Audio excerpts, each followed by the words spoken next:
Hello and welcome. I have Durga with me. Congratulations, Durga. You qualified your JRF exam in June 2019 in your first attempt. So you conquered the mountain. How are you feeling about this? First of all, I'd like to thank you because of you people only I was here.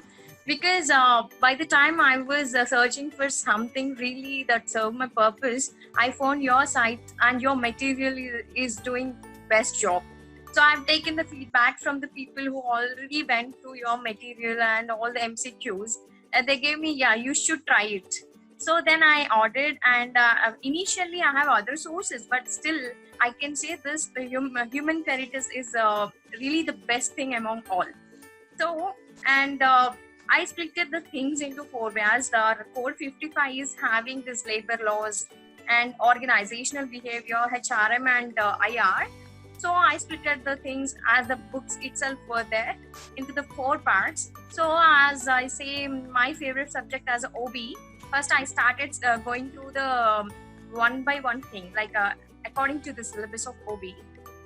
Then accordingly, for about 1 month, I studied all the materials.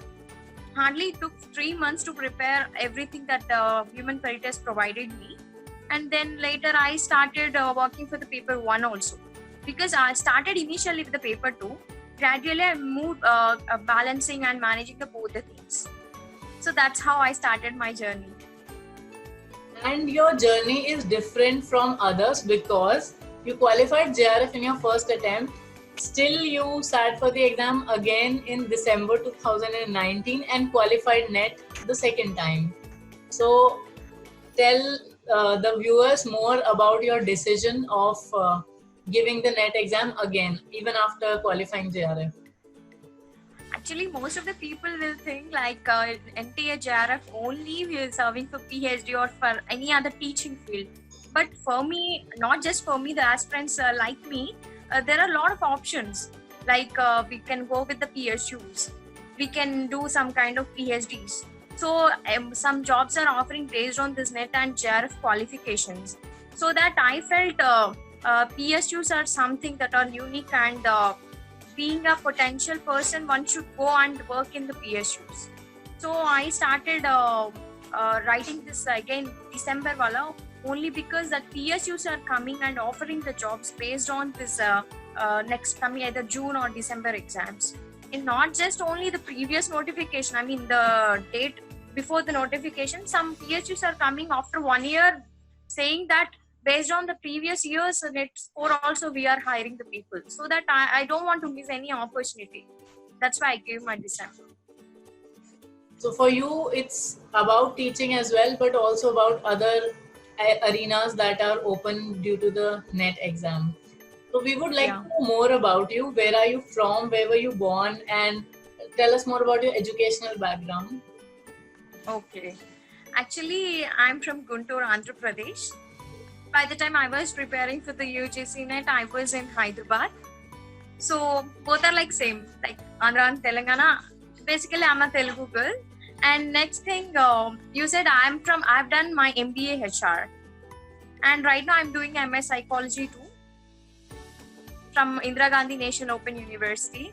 So that by the time I was giving that, I completed my MBA HR. So I've done 2 to 3 certification courses also in the related field itself from IIT Kharagpur. So altogether, as my core interest lies in this HRM and OP, I started working on the same subject in different arenas. So, a lot of feathers in your hat there, and overqualified for most jobs as far as I see it. Knowing more about the first time you were sitting for this exam, what motivation or which person directed you in this direction that you wanted to give NET exam while you were pursuing your masters? And was there any challenge being a student preparing for the exam? Yeah, absolutely. Actually, by the time I was in my MBA second year, one of my professors called me and said that there is a very good opportunity, you should try this exam, because this is the syllabus is not so easy when compared to our regular mode of exam.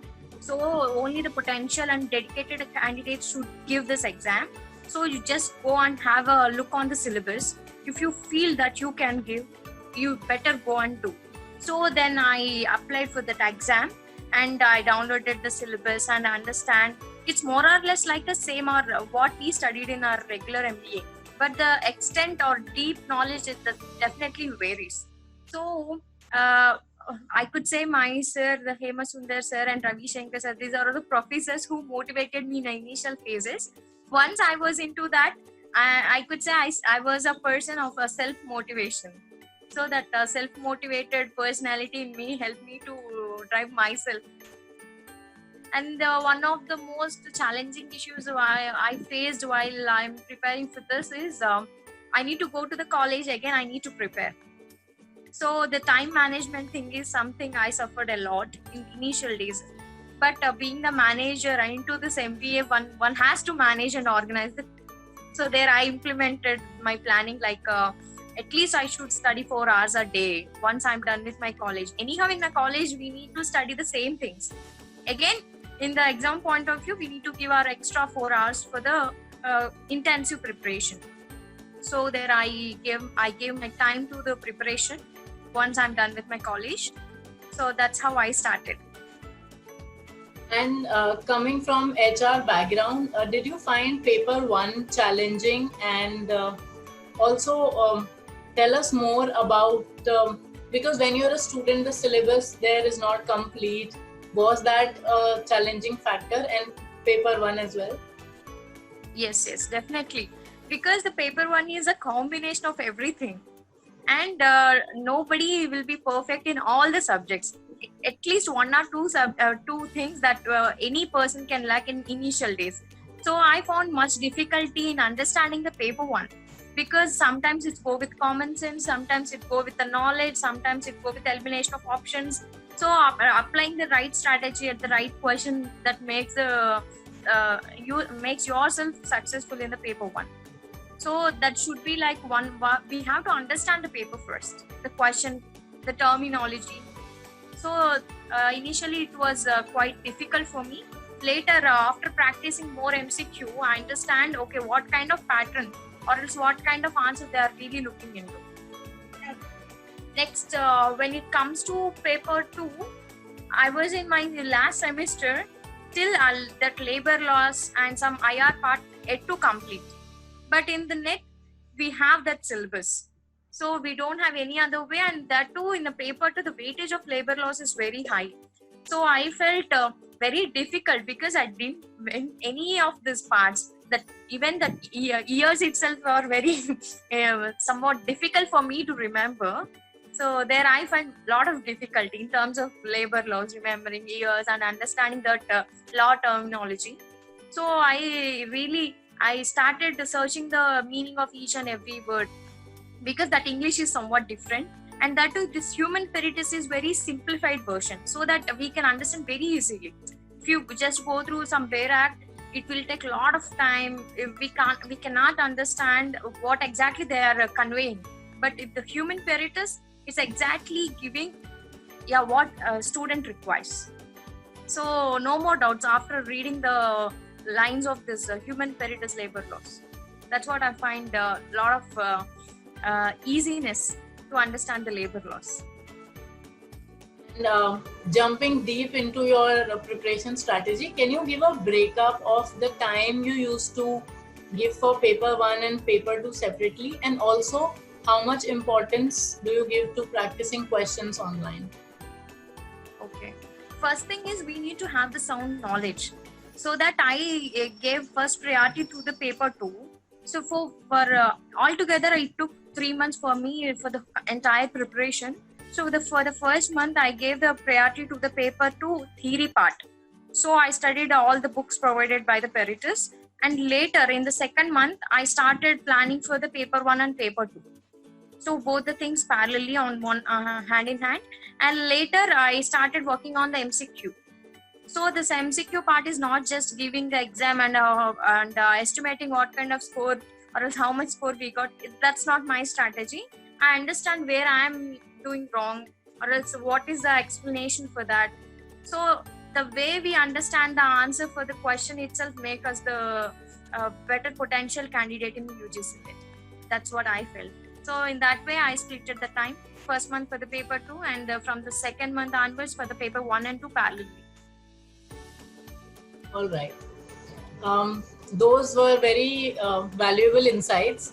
And before I conclude this, I would like to ask you to give one important tip to the students, or I can rephrase it as one mistake that they should avoid while preparing for this subject in the NET exam for HRM and labor laws.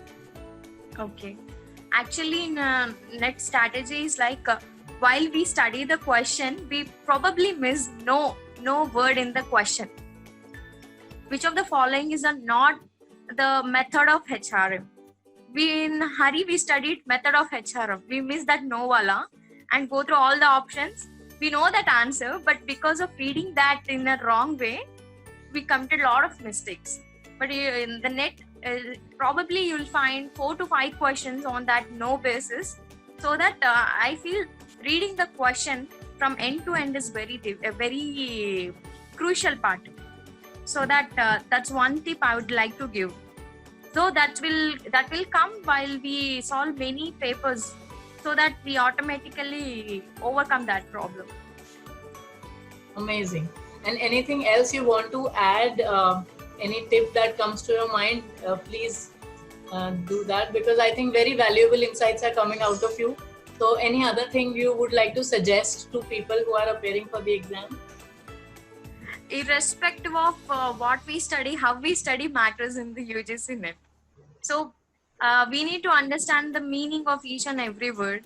Then we will get the soul and core of the knowledge.